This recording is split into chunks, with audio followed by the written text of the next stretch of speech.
Hi అండి. ఈరోజు సేమియా అటుకులతో కలిపి పాయసం చేస్తున్నానండి. టేస్ట్ అయితే చాలా బాగుంటుంది. కొంచెం అటుకులు కొంచెం సేమియాలు అన్నమాట. ముందుగా నెయ్యి వేసుకొని అప్పుడు అటుకులోని సేమియా పుల్లలు బాగా వేపుకోవాలండి. ఇగోండి బాగా ఫ్రై అయిపోయాయి అన్నమాట. ఇది తీసేసి పక్కన పెట్టేసుకుందాము. ఇప్పుడు ఒక గిన్నె పెట్టుకొని పాలు వేసుకుందామండి.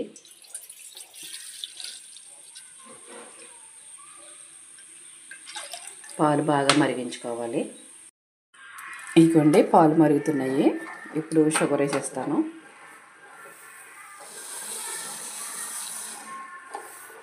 షుగర్ వేసేసాను. షుగర్ వేసిన తర్వాత పాలు ఎక్కువసేపు మరిగించాలి.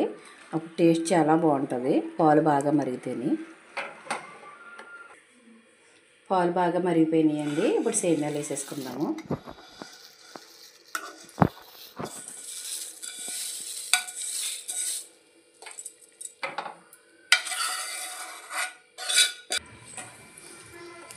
ఇగోండి సేమియాలు ఉడకపోవచ్చాయి. ఇప్పుడు యాలక్కాయల పొడి, కిస్మిస్, బాదం పప్పులు వేపలేదండి. బాదం పప్పులు కిస్మిస్ని పచ్చిగానే వేసాను. అలాగైతే టేస్ట్ బాగుంటుంది అంటున్నారని పచ్చి వేసేసాను వేపకుండాను. ఇంకొక 2 నిమిషాలు ఉడికించుకోవాలి. అయిపోయిందండి, ఉడికిపోయింది. ఇదిగోండి ఇలా చేసి చూడండి. టేస్ట్ చాలా బాగుంటుందండి అటుకులు సేమియాలు కలిపి.